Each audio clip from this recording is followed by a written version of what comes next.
So in my vlog the other day, I mentioned that I picked up a couple of P-Bandai or premium Bandai models from eBay. They're a little more spendy than I wish they were. Screw you, Bandai, for making the stuff that I really want Japanese exclusive, so I gotta go to eBay or Amazon to get them. Like I said, I've been really into the Real Grade series lately. And the last one that I have yet to build of the mass retail releases that I have any interest in building that's currently out is the Astray Red Frame. I have built one before, but I wanted to do another one because I like them so much. But I did pick up the P-Bandai Gold Frame MBF P01 Astray Gold and the MBF P03 Astray Blue. I'm actually really glad that this screen behind me isn't blue, because yeah, this box would be invisible. I don't know what I'm going to do if I ever have a box that's actually green. That's going to be very interesting. Anyway, I've already done an unboxing of the Astray Red Frame a year or so ago, so I'm not going to bother to go into too much detail about the kits themselves. I'm just going to kind of do a breakdown of what's different between them, because they come all with slightly different accessories, and you know, go talk about the different colors and different markings and whatnot. So let's take a look at that.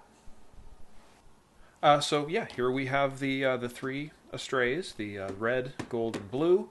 I already did a unboxing about the red frame once before, so I'm not going to go into particularly much detail about it, except as to compare it to the other ones. Now, because it's a mass retail release, the box is in full color, so it has the full color rendering of the close-up of the head and then the completed mobile suit. Sides have photos of the model in various poses and some feature information. Other sides have the number, Real Grade number 19, and then the same on this side. The P-Bandai kits, however, just have the single color blue and gold. The box arts are unique. They may look very similar, except they are actually unique. You can tell from the markings on the shoulders, as well as the weapons. I initially thought the two came with the same bazooka, but they actually don't. This one is a bit bulkier. This one's a little sleeker. But apart from that, as far as I can tell, the renderings of the heads are pretty much the same. Apart from that, there's nothing on the sides. The ends have just a little the same as on the mass market, the mass retail version, just again all in either blue or gold. And this one the same, except in gold. So let's crack these open. We'll start with the red frame.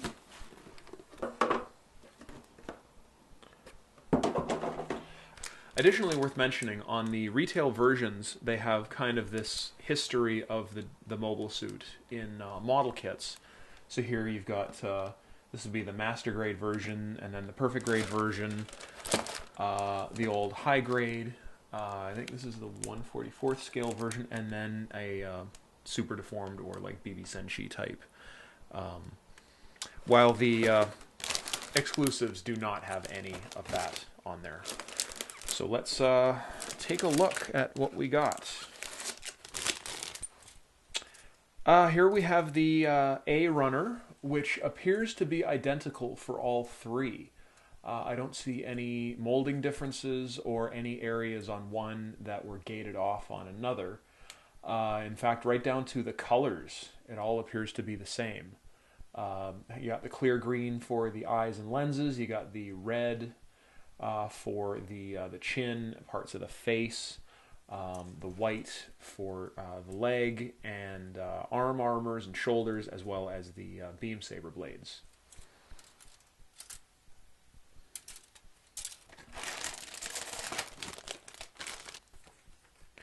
Next up, we got the sticker sheets. These are your standard real grade, clear adhesive backed stickers. We got the blue frame, the gold frame, and then the red frame.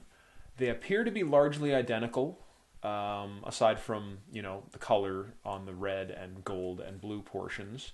But they each have some slightly different markings up in this corner here for like their individual character logos, like on the shoulder armors and whatnot.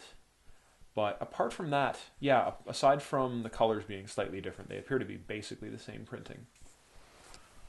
Here we got our B runners, the system injected parts. Again, the molding is all identical, except that it's in different colors. You got obviously your gold, your red, and your blue. As I recall, the molding on this was really, really great from when I did my first red frame. It's a completely unique frame, unlike the one used for the Strike and Freedom and its ilk, which was a big surprise to me, actually. I was figuring it was going to be a repurposed version of that frame, much like the Perfect Grade was. So it was really neat to see that this was completely unique.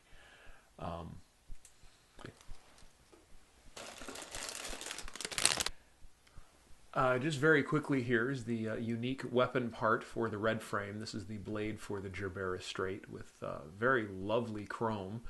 I don't know if you can quite make it out on camera, but there is it's not actually etched, but there is a slight variance in the chrome on the edge of the blade to give the impression of a sharpened edge. Looks really nice.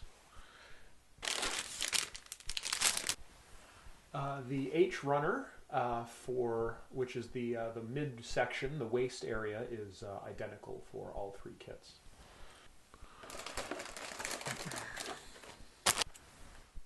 The E runner has most of the parts for the legs, as well as parts of the torso and arm, all like frame parts. The colors are really nice. That gold is actually, it's a very rich gold. I think there's some slight variation in tone between the different shades of red and blue and gold, even within the same kit. These are a couple of unique runners for the blue and gold frames. These are their individual weapons. The blue frame's bazooka and the gold frame's rocket launcher, or whatever. I'm not sure what they're called. But they're very interesting. I really like the round shape of the blue frames. It's very sleek. It's got like kind of the dual exhaust ports at the back. There's a part here that kind of wants to bust loose, so I got to be careful with that. But the gold frames is very interesting as well. It's very bulky. Looks very, very dangerous. Okay, with the D runner, we've got our first real difference in molding here. On the blue frame, it's very clean. It's just basically a simple square runner with no extraneous parts. They're all gated off. On the red frame, it's got some additional parts here for the scabbard for the Gerbera Straight. And then on the gold frame, I'm not sure what this is. Looks like possibly an alternate shoulder armor or a shoulder connection piece. Looks like it might be able to like snap in place of the right arm, because in the fiction the gold frame's right arm was severed. It ended up getting replaced with a salvaged arm from the Blitz Gundam. So this might be an optional part to replicate that. But I could be wrong. I'll have to wait until I take a look at the instructions. But that's very much what it looks like to me.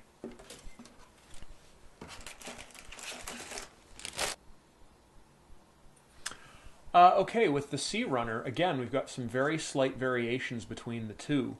The gold frame, basically they've all got the shield, the knee armor parts, some parts of the legs, etc., etc. But each one has a different pilot. So this is the gold frame with Rondo Gina Sahaku. This is the blue frame with Guy Murakamo. And the red frame with Loa Ghul, as well as the parts for the scabbard for the Gerbera Straight. And a beam saber that is about to fall off. Yeah, got to be careful with that. But yeah, each one comes with 4 beam sabers, one each with, or 2 each with hand pegs for plugging into the palm, as well as 2 for displaying in the backpack without the hand pegs. The F runners are all identical. They have primarily hand parts, plus some additional frame parts for the backpack, shoulder armors, as well as the action base mount, which this is the second design action base mount. It's got the large square plug as well as the round plug so that it can fit on a variety of other bases. I tend to use the Tamashi Stage, which has a round, I believe, a 3mm peg. And I really like using those because they're small, they're lightweight, they dock together really easily, and they're not mechanical, they're not large and cumbersome. So I kind of like using those. They're also transparent, so they're very discreet.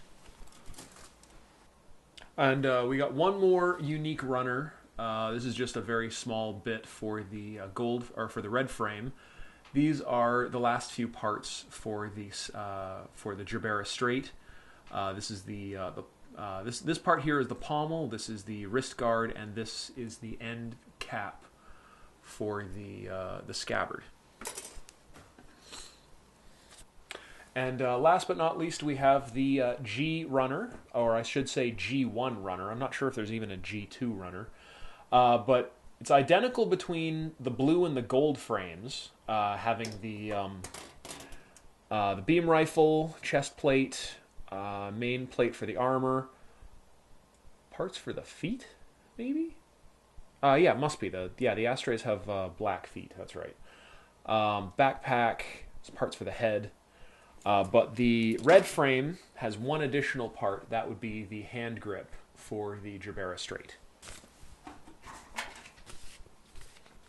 And finally, the instructions. Not going to go into particularly any detail, but they seem to be basically the same between all 3 of them. I'm going to get these out of the way, so I got a little bit more room to work here.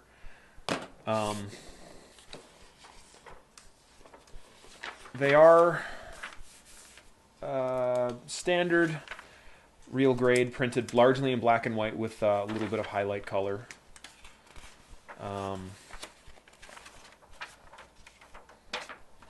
And each one is unique because it does include their unique weapon, as well as you got your marking guide on the back. The red frame is in full color because it is a mass retail release as opposed to a P-Bandai. So it does have like the highlight color, but it does have some full color segments here and there. But it would appear that the instructions are largely identical, because the mobile suits are largely identical, aside from the color differences and the weaponry. So, yeah. I can't wait to build these. I cannot wait to have all 3 of these on a shelf together, because I love the Astray series so much. Way back when the first Seed series started, and the first non-grade kind of preview kit that came out was the Astray Red, and it had just ball joint shoulders and hips and ankles and neck, and that was it. Like, it didn't do anything. It had no elbows or knees and no posability, and I don't even remember if it had weapons. But ever since I first saw that thing, I loved it. And I was so disappointed when the Astray itself, I'm not talking about like the mass-produced M1 Astrays, I'm talking about like this, when it did not appear in the series or in the sequel series, I was so disappointed. But I love the fact that it has gotten enough love over the years that it's gotten, a master grade release, a second master grade release with different accessories, this real grade, the other 2 real grades, the gold frame Amatsu Mina, and a freaking perfect grade. God damn it, I still cannot believe that Bandai actually used up a perfect grade slot on an Astray. I have it, and I love it, and I want to build it. I want to build the other 2. I want to get 2 more of them and paint them in blue and gold, because I just love these 3 together. Like years ago, I did all 3 using the 100th scale high grade kit. I did them kind of assembly line style. I bought 3 of them, primed them all together, painted all the whites and blacks together, then I did all of the blue, red, and gold all separately.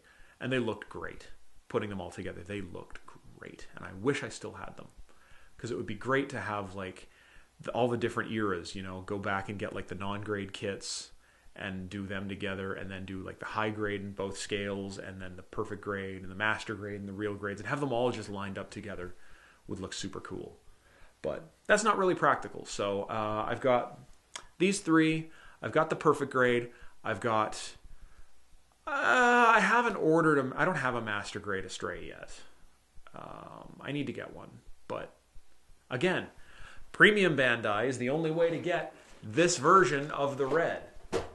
You know, the master grade mass releases have like different accessories, or like a big backpack with like the weird big sword gun thing.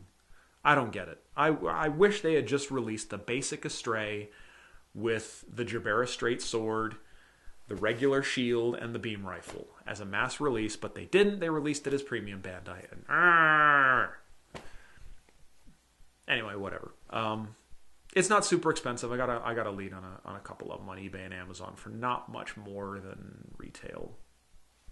So I'm gonna wait a little bit, see if maybe I can get a better deal, but I'll probably end up just picking one of those up before the end of like February. But yeah, I'm going to take the 3 of these with me back up north on my next rotation, and I'm going to build all 3 of them together. And I'm very excited to do that. So yeah, that's about all I've got left to say. Thank you everyone out there for watching, and happy modeling.